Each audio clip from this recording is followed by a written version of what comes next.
Was it a watermelon-hating stand-up comedian that got the first Teenage Mutant Ninja Turtles movie made? Well, we'll tell you.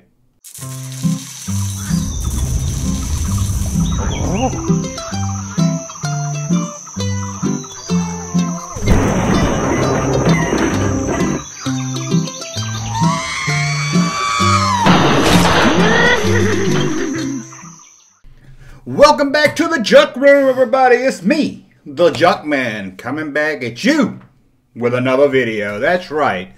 Here to do another video today. We're going to do a video that most of you probably won't watch because it seems when I skew too far away from Star Wars or toys, you guys tune out. But hey, this channel is fun. I want to bring stuff not only just for vintage Star Wars collectors or 80s collectors or Star Wars fans, trying to expand. Not every video will be aimed for all my subscribers, so some of you may like videos like this, and others may just want me to focus on Star Wars Vintage, but I like to shake it up around. We do a lot of videos here, so hey, why not cover a lot of topics? Especially as it's a topic that I don't see discussed much online. I like to find stuff not really talked about much on the internet, at least YouTube, and I think I got a good one for you today. But before we get started in that story, as always, you want to support this channel, all you got to do is click right there. For as little as $2 a month, you can become a supporter of my Patreon page. Think of it like a fan club. If you like this, all the money raised there goes back into making this better. And we got a lot of fun stuff going on over there. If you'd like to support the channel another way, or both ways, head over to thatjunkman.com and buy some cool t-shirts like these right here.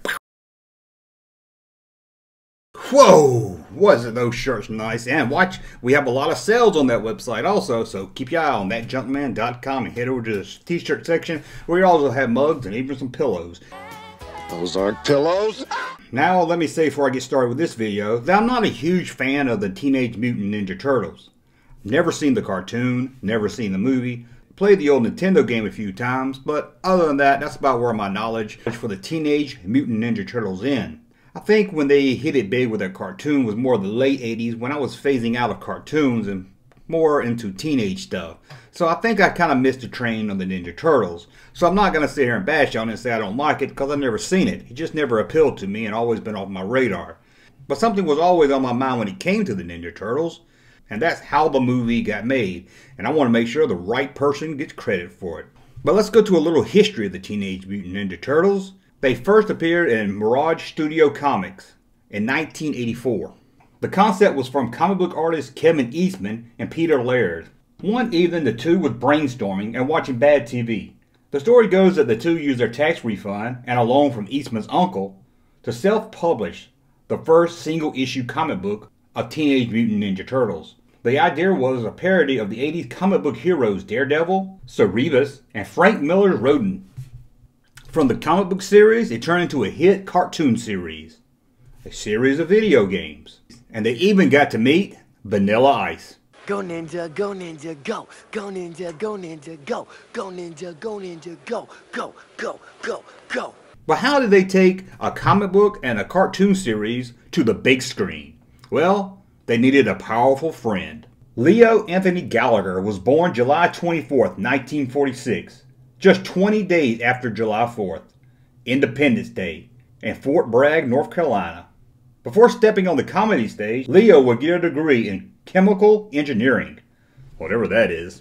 After college, Leo Gallagher dropped the name Leo and started to appear in the LA comedy clubs, such as the Ice House and the LA Comic Store. This quickly landed him on The Tonight Show with Johnny Carson in 1975. A gentleman who calls himself Gallagher, ladies and gentlemen.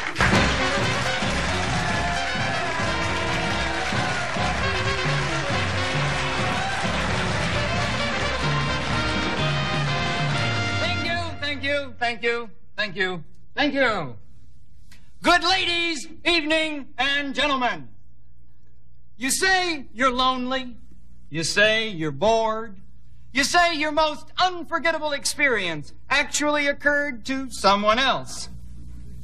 But you say you want glamour and excitement in your life.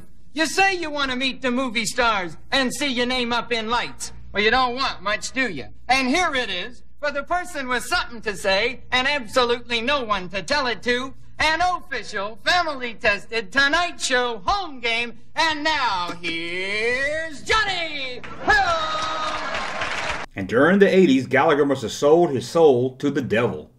Or at least to Showtime. Because they gave him a special every year for 14 years. That's right, we got a new Gallagher stand-up special 14 times. Gallagher was becoming a household name about the same time Eastman and Laird started working on their Teenage Mutant Ninja Turtle comic book series. According to Gallagher, sometime early in the career of Eastman and Laird, they came to see one of his shows. After seeing Gallagher smash watermelons and other household items with the Sledge-O-Matic, they were inspired to draw a cartoon of turtles in the kitchen having a food fight. Yes, I met Eastman and Laird when they first started, and one of the first pictures that they drew was a food fight in a kitchen because they came to my show.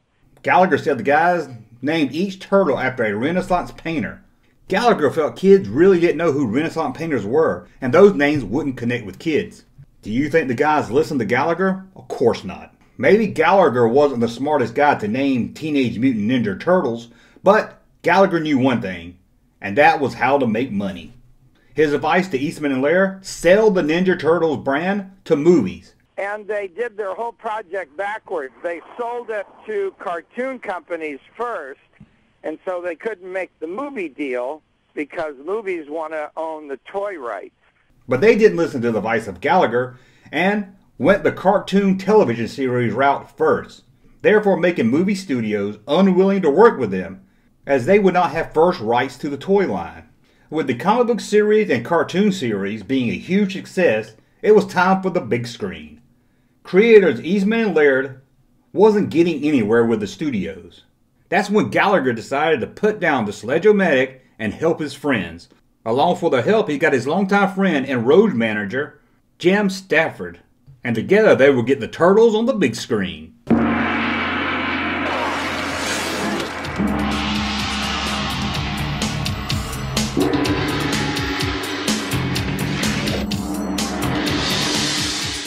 Jim Stafford was born on January 16, 1944, 16 days after the new year. He is best known for recording the comedy hit single, Spiders and Snakes. I don't like spiders and snakes, and that ain't what it takes to love me. Throughout the 70s, Jim would often be seen on variety shows of the day, including starring in his very own The Jim Stafford Show for 6 weeks in 1975. That's where he met friend and comedian Leo Gallagher, and the two became close friends, and Jim took the role as Gallagher's road manager. When not on the road with Gallagher, Jim would often appear on big hit TV shows like The Love Boat and Jenna My Man. Gallagher and Jim met up with film production company Golden Harvest, based out of Hong Kong. The company was a huge success in their own market, but was hoping to expand more into the U.S., after they had a huge success with the Cannonball Run series a few years before. In 1988, the two met over and over again with Golden Harvest. After finally working out a deal to bring Turtles to the big screen, Golden Harvest agreed to produce the film based on the comic book series. After the fail of the Masters of the Universe film, which was also a successful comic book, toy, and cartoon line, film studios were worried about distributing another failure. So Gallagher, Jim Stafford, and Golden Harvest was turned down by every major studio in Hollywood. And when I say turned down by every major studio in Hollywood, I mean it. They were turned down by Disney, Columbia, MGM, Orion, Paramount, Warner Brothers, and others. But Golden Harvest finally found a distributor halfway into production of the film. That distributor? New Line Cinema, who was the go-to company at the time for low-budget B-movies and art house films. According to Gallagher, once production started on the Teenage Mutant Ninja Turtles, he was pushed to the side. Well, not just to the side, pushed out the door. Pushed out of the office, pushed out of the studio, pushed out of Hong Kong, pushed out of everything. And so I was able to make the movie deal for them with Golden Harvest. All right. Bottom line, is your name on it, and do you get money? No, the money went to my manager. This seems weird. Like this, a lot of that is weird. This is an uncomfortable. Like I just heard. I thought it was a comic book first. I heard that you owned Teenage Mutant Ninja Turtles in its beginning stages, like back in the day, and you do well. I made the movie deal, but my manager got the money. Not only was he pushed out of talks, he also was not given credit for being the one that got the Ninja Turtles film made. His longtime friend and road manager Jim Stafford, however, was well paid for help of getting the film made. And this seems to be the downfall for not only their business relationship, but even their friendship. For years myself, I heard how Gallagher was behind the Teenage Mutant Ninja Turtles. I remember seeing Gallagher around 1988. He went on 5 minutes or more complaining about it. No jokes at all, just complaining about how he was the brains behind Ninja Turtles. And for years, I would look into this rumor and find very little. Even while making this video, very little could be found, and every time I did find something about this, it was always from Gallagher's side of the story. Gallagher telling it to people. I couldn't find anything from Jim Stafford's side of things, or the creators of the Teenage Mutant Ninja Turtles. And I couldn't even find anything linking Golden Harvest to Jim Stafford or Gallagher. And checking the credits on the Teenage Mutant Ninja Turtle film, I could find nothing for Jim Stafford. Could this be some kind of wild story that Gallagher made up? Maybe he had some kind of weird acid trip in the mid-80s and he believed this really did happen?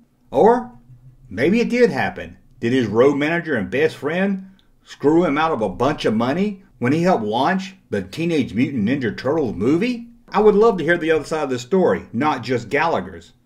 But again, the research I find all points to just things Gallagher says. If true, I find this story fascinating that one of the greatest stand-up comedians of all times is not given the credit deserved of bringing the Teenage Mutant Ninja Turtles to the big screen. If there was no Gallagher, we may have never gotten this. Ninja rap, ninja rap. Well, I want to thank you for watching. Hope you learned something with this video. That's always my goal, to teach at least someone out there something they didn't know. Did you know Gallagher helped launch the Teenage Mutant Ninja Turtle movie? Or if you have any information to add to this story, please let me know in the comments below. Like I said, I only can find one side of the story, and I would love to read or hear about the other side. Thank you for watching. Be back very soon with a whole new video. Thank you, sir, for that unsolicited testimony.